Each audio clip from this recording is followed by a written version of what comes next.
I got another Sonoff device. Actually, I got 4 more Sonoff devices, but this is the one that comes out today, so this is the one I'm doing this short video on. It's a camera. It's a high-definition camera with infrared or spotlight night vision, AI stuff detection, SD card local storage, motion detection, and it wiggles. Well, it pans. Because I pay so little attention to packaging anymore, I did not have the foreknowledge that this was a panning camera. So I was genuinely surprised and delighted by this. The thing I did notice was that it's an outdoor camera, and that gave me an idea that never happened, but I'm getting a little ahead of myself. Let's look at the usual stuff first. Power is delivered via USB, which is permanently attached for some reason, but they do give you a good length of cord. You'll need to supply your own power adapter, but as so many devices come with them these days, I'd say everyone is reasonably likely to have one on hand, and this promotes reuse instead of chucking perfectly good bits of metal and plastic into the great out of sight, also known as landfills.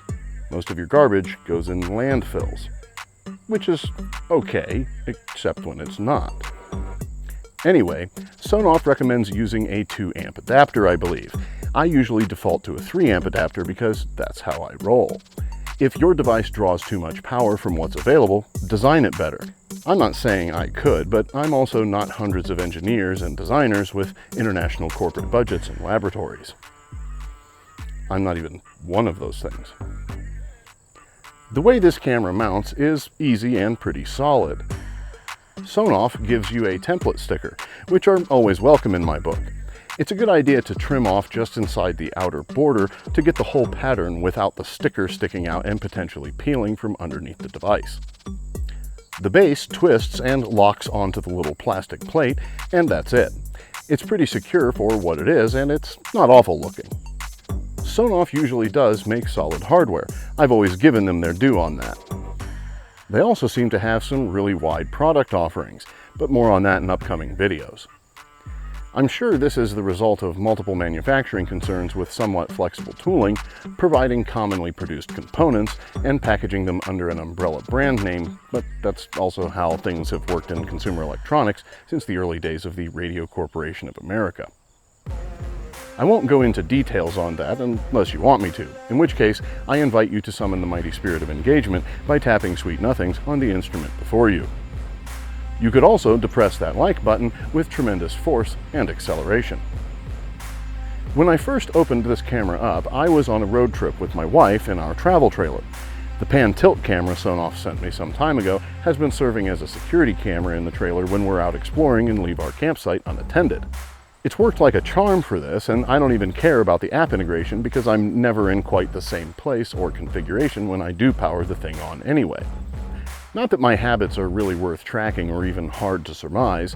You could tempt me with shiny objects or food and I'll add you to my Google Calendar. Where was I? Oh, right. The plan was to install the outdoor camera on the exterior of the camper as a critter cam and extra go-awayizer for baddies. Then, after this clip again, I decided to integrate this thing at home because I can use OnVIF and it's a neat little what's-it. So, here we are. This is where I installed the what's-it and what the what's-it's been seeing. The field of view does leave a little to be desired, the compression is almost painful, and the Wi-Fi package could be a smidge stronger.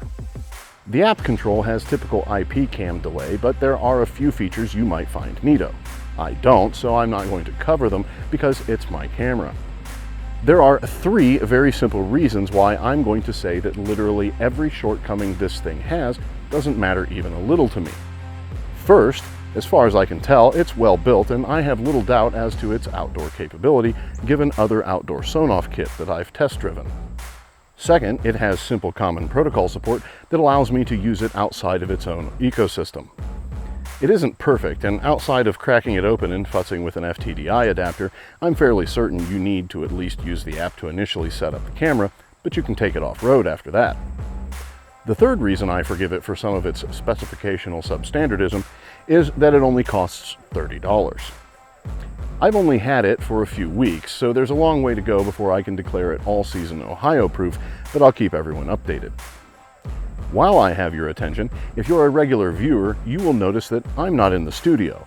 The reason for this change is that the studio is presently serving another purpose for someone else, and I've decided to take the opportunity to attempt being interesting.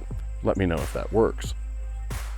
Before I close, I want to take a moment to thank all viewers, listeners, and attentive telepaths for your minutes.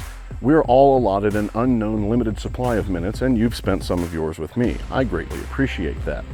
Time is the greatest gift anyone can give anyone. These folks traded some of their time for some monetary benefit and then shared more time and some of that monetary benefit with me so I can keep making these videos, and that's pretty neato. So I'm spending just a little extra time showing them some gratitude in the way of my people. Text on the internet. I hope you enjoyed the video. Thanks for watching, and I do hope you'll join me next time as I continue exploring smarter circuits.